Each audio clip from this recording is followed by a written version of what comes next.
Ahoy! New World is getting some very exciting combat changes, and in some ways they are going back to their roots and going back to some older mechanics again, which I am personally very excited for.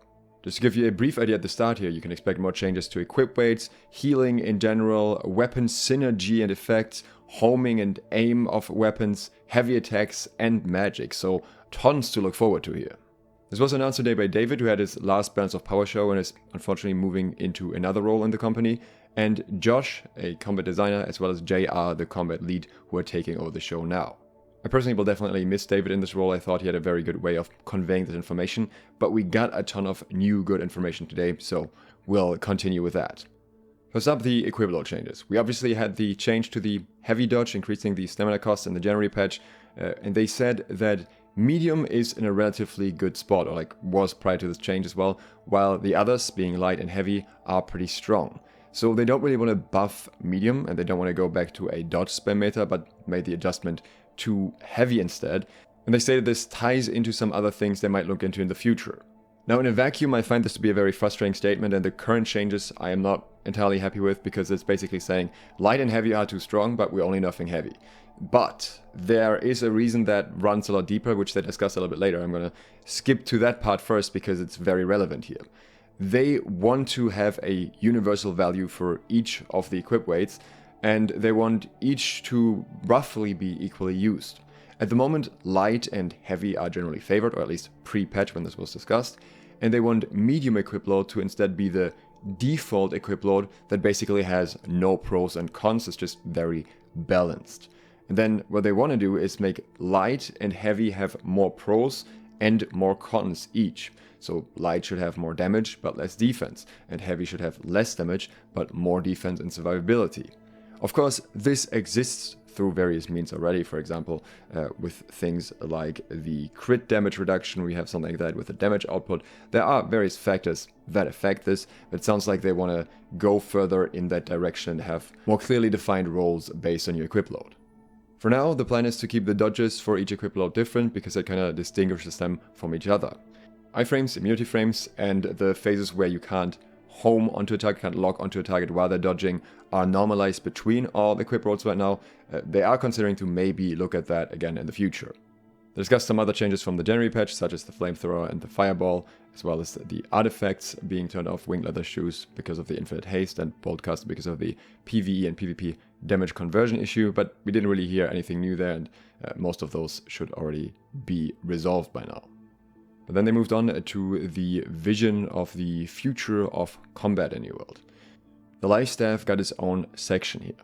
They would like for the life staff trees to be more separate, with the left one really being focused on healing, while the right tree would be focused on protection or keeping players alive in moments when they don't need healing.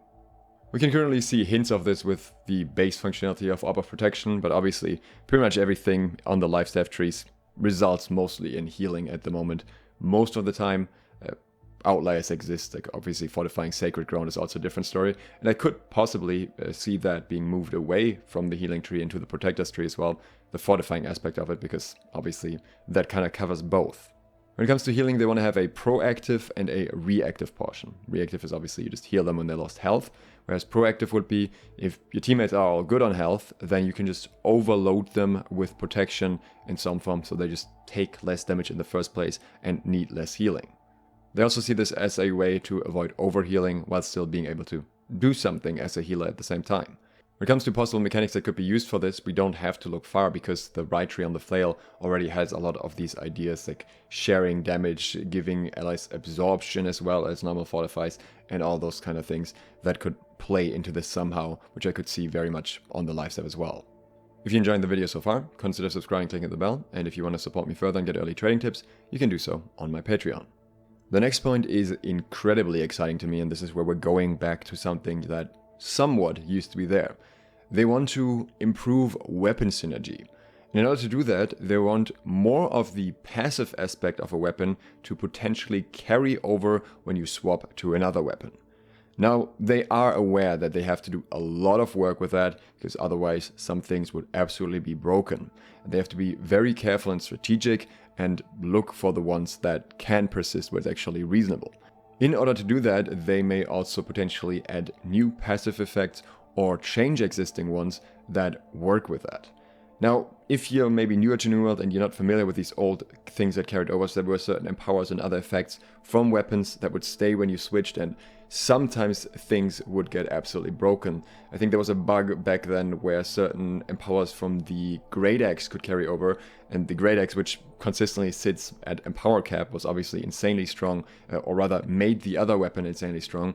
So it's a very fine balance to find the things that can carry over and how much they can carry over. I'm very curious if they're actually going to be able to pull this off, or if they try this out a little bit and then say, maybe this was not a good idea. I think it would be very interesting though if they can pull it off, because the potential synergies that are possible with this are extremely cool.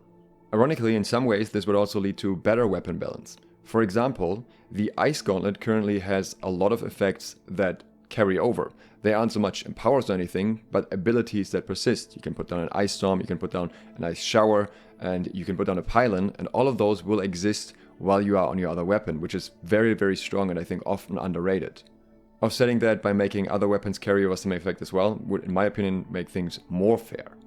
As the next point, they had homing and translation, though they never explained what the translation part in this context actually means. Anyways, on the homing side of things, homing is obviously locking onto targets with attacks, especially melee, sometimes also referred to as tracking, and they're doing another pass with all weapons and removing some of the desyncs.